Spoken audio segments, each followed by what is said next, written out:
Eh bien, bonjour à toutes et à tous. La QJ étant en révision, mon concessionnaire m'a prêté cette Vosges 650 DSX. Bon, vous trouverez sans trop de problèmes toutes les caractéristiques sur le net et même des essais qui ont été faits par de nombreux youtubeurs et des chaînes spécialisées. Comme vous le constatez, elle est dans un super état, elle est d'occasion. Une 650 DSX qui avait pu m'intéresser quand j'ai acheté pour ma part la 500 DSX, qui m'avait un peu déçu sur certains points. Et elle commençait à me faire de l'œil. C'était le souci vraiment de la 500, c'était des selles qui étaient très dures et c'était très compliqué pour le duo. On retrouve tout ce qui fait le succès de Vosges, c'est-à-dire une moto qui est plutôt bien fabriquée, bien finie. Tout va vraiment bien pour le coup. Regardez, c'est propre, c'est plutôt bien assemblé.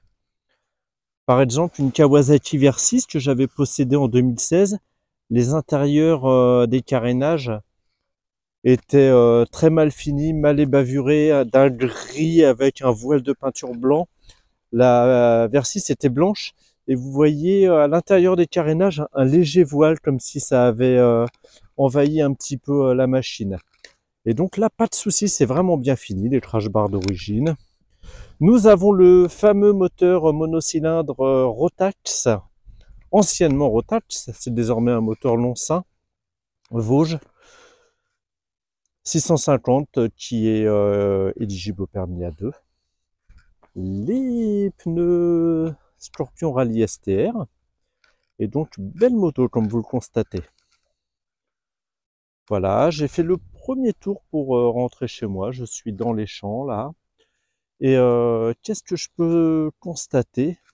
On va le voir lors de l'essai routier. C'est parti? Allez. En tout cas, d'apparence, la moto présente vraiment très très bien. Très très bien. Je suis une constante chez Vosges. Allez, c'est parti pour l'essai routier. Eh bien, c'est parti pour l'essai de cette Vosges 650 DSX. Bon, je vais pas vous mentir, hein, je l'ai sorti de la concession en pleine ville. Et quelle surprise au départ! Moi qui n'avais pas roulé en monocylindre depuis presque 10 ans, KTM 690 Duke que j'avais possédé, surprenant. Donc les vibrations déjà à bas régime, bon ça c'est à peu près normal. D'ailleurs, tous les essais mettaient en avant ces vibrations. Allez, c'est parti, on passe la première. Et là, on a un côté un peu motoculteur. C'est assez surprenant. Je m'y suis habitué au fil de 5-6 km, mais assez surprenant. Et c'est parti. Une moto très légère, très très légère. On est à peu près 170 kg de mémoire. Hein. Petit monocylindre. En revanche, ce qui surprend, c'est le côté très rugueux de ce moteur. Hein. Moteur très rugueux, très vibrant. Et on n'est plus habitué avec les mécaniques d'aujourd'hui. Et ça choque un petit peu avec les jeunes permis qui vont nous dire oh, cette bicylindre elle vibre, la Vosges 500 DS vibre. Moi je trouvais qu'elle ne vibrait pas du tout. Parce que, oh, regardez le chevreuil, je trouvais qu'elle ne vibrait pas du tout. Mais certains, oui, trouvaient qu'elle vibrait. Heureusement qu'il n'était pas cette 650 DSX parce que là on a vraiment des vibrations. J'espère que vous m'entendez bien, il y a énormément de vent. Et le souci de cette machine, tout de suite, pour moi, c'est la bulle. Elle ne protège rien du tout. J'ai le vent pleine quiche, vraiment. Si vous achetez cette 650 DSX tout de suite, si vous faites du touring, si vous faites que de la ville, ça ne vous embêtera pas. Mais si vous faites du touring et de la route, changez-moi cette bulle. Elle est pourtant réglée au plus haut, mais vraiment, elle ne sert à rien. La moto, elle est très facile, elle est très agile due à son poids, due à la qualité de ses gommes, les Scorpion Rally STR de chez Pirelli qui sont réputés par tout le monde, aussi bien les motards lambda, c'est-à-dire vous le particulier comme moi, que les journalistes, même si je me méfie un petit peu des journalistes, pas surtout, mais il y a des points de vue que je ne partage pas par rapport à eux, peut-être qu'ils sont trop pointus par rapport à nous, je pourrais pas vous l'expliquer, mais par exemple, sur les fameux pneus CST où ils nous disent à tour d'essai qu'il n'y a aucun retour d'information sur les pneus, personnellement à mon niveau, je ne ressens pas ce souci.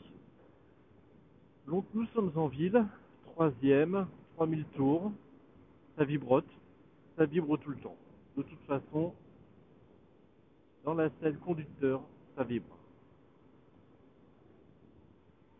La position de conduite est plutôt bonne, les jambes un peu repliées, mais rien de bien méchant. Vous voyez, là je suis en sixième, il y a un côté très rugueux du moteur, vibrant, mais bon, c'est le charme du monocylindre, on va dire. Alors, troisième, je suis à bas régime, 3000 tours, ça va un peu mieux, mais dès que je vais monter un petit peu plus dans les tours, bah, ça va vibrer. C'est pas un moteur qui a été très équilibré, pas d'arbre d'équilibrage, pas de contrebalancier. On est vraiment sur un moteur brut.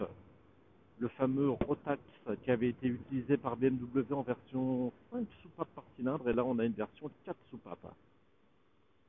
La moto est très agile en revanche, vraiment, on a l'impression d'être sur une toute petite moto, pas une 125, mais par rapport à ma QJ qui est super lourde à côté, là c'est d'une agilité redoutable.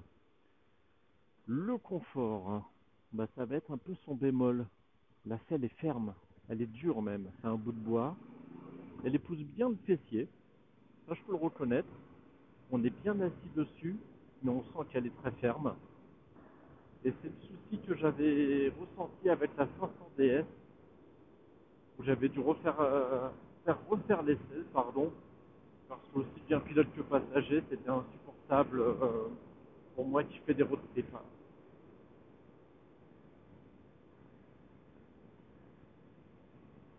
Nous roulons à 90, à peu près. Oui, 90, en quatrième, ben, ça vibre toujours. Sinon, venons-en aux rétroviseurs. Ben, les rétroviseurs, on y voit super bien. Ils sont tout petits en revanche. Comparé à la QJ qui sont très gros, non, là on a une vitre très petite. Ils sont bien sur l'extérieur et on ne voit pas ses épaules. Très bel avantage. Les Komodo, c'est du grand classique, hein, ce qu'on a sur les européennes, les japonaises. C'est simple, c'est efficace. Le tableau de bord, comme toujours chez vous, très complet, avec le Bluetooth, la consommation et la pression des pneus.